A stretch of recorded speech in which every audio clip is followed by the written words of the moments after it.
Today is June 30, 2013 on a Sunday, 12:16 a.m. Pacific Time.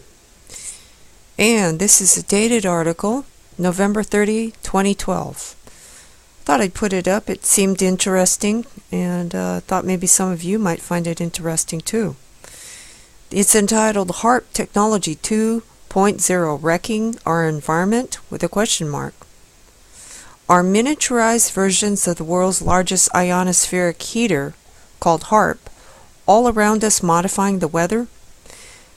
Have electromagnetic frequency generators been installed over major fault lines, waiting to trigger massive earthquakes?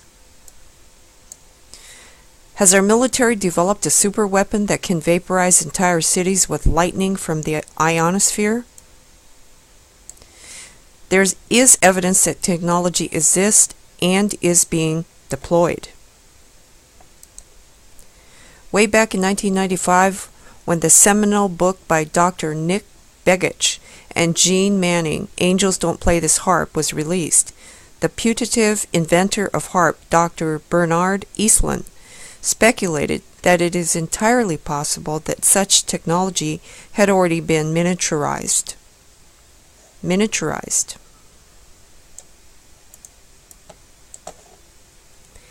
Aviation Week reported in 2008 that an airborne version of Haarp had been developed which is towed behind a helicopter.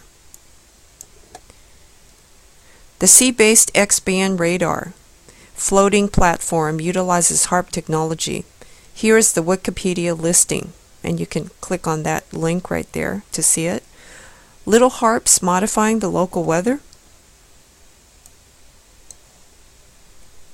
Scientists at the University of California, Los Angeles, and the High Power Auroral Stimulation Observatory in Alaska have assembled a new generation of ionospheric heaters. This technology, known as Hertzian antennas, can match or exceed the peak power of the new Haarp system for a fraction of its cost. Though most implementations are not capable of producing all of the complex phase signals produced by facilities like Haarp at Gacona, Alaska, or the antenna array at Jicamarca, Peru. An effective Hertzian antenna could fit in a good-sized backyard. Have these new Hertzian antennas been placed strategically around the country and the world in a coordinated effort to modify the weather?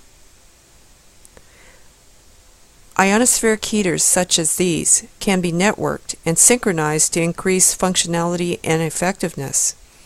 Today's chemtrail ionospheric heater weather modification operations may involve the network of smaller Hertzian antennas tucked away on the back lots of our nation's scientific establishments, and or placed, as discussed in the next section, at common weather shear locations disguised as center pivot irrigation systems. Interesting. Irrigation systems and Haarp? All these antennas could be controlled from a central location such as Lawrence Livermore National Laboratory. Can't get over that irrigation system. This proposed scenario jives with the scientists at the Haarp facility who say their ionospheric heater antenna array goes largely unused. If a network of smaller antennas across the country is handling the day-to-day dirty work, then the Haarp array may only be used occasionally for big jobs, such as that. I see.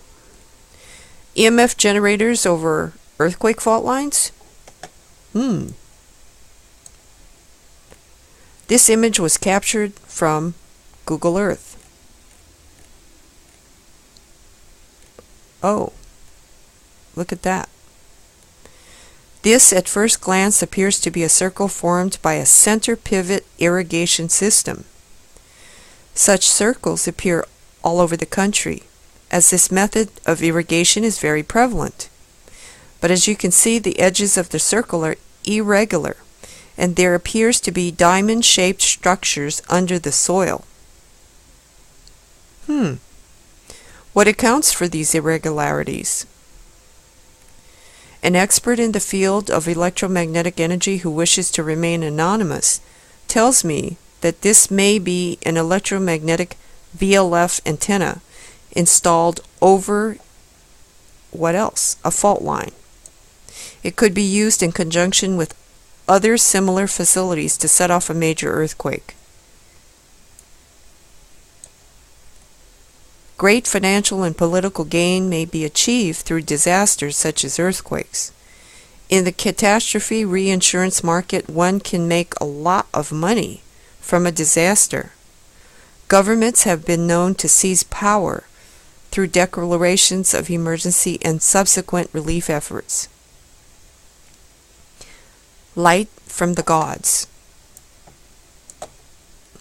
My informant also mentioned current research into how ionospheric heaters such as Haarp could be used in combination to create atmospheric ionization paths, which can then be used as lightning weapon capable of completely destroying individuals or vast areas.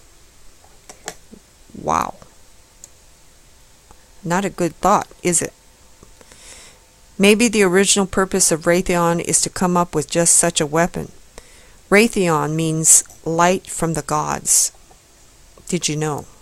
Did you know that, folks? Raytheon acquired E-Systems, the company that built Haarp. Dr. Judy Wood, in her book Where Did the Towers Go?, documents 1,400 burned cars up to 1/2 mile away from ground zero. Nothing else near them was damaged. Trees still had leaves on them.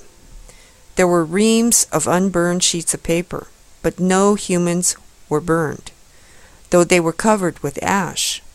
The exceptional thing about the cars, she notes, was the fact that they were not grounded while everything else was. Was some sort of electromagnetic weapon used on blank blank? If so, how did cave dwellers from Afghanistan get one of those? And these are the notes. The Angels Don't Play This Heart book by Dr. Nick Begich and Jean Manning.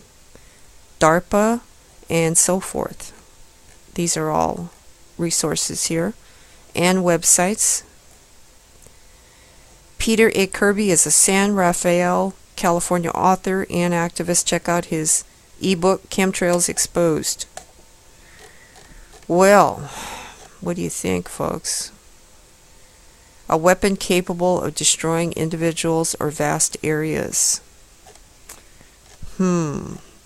Using irrigation systems to be disguised for Haarp? Structures built on fault lines to activate large earthquakes, perhaps? And you can put these in backyards, it says, disguised as. They don't need to build to set off that one in Gakona, Alaska, except for really big events, I guess. So what they're saying is these things are all over, and they are Hertzian antennas, miniaturized, but capable of ionospheric heating,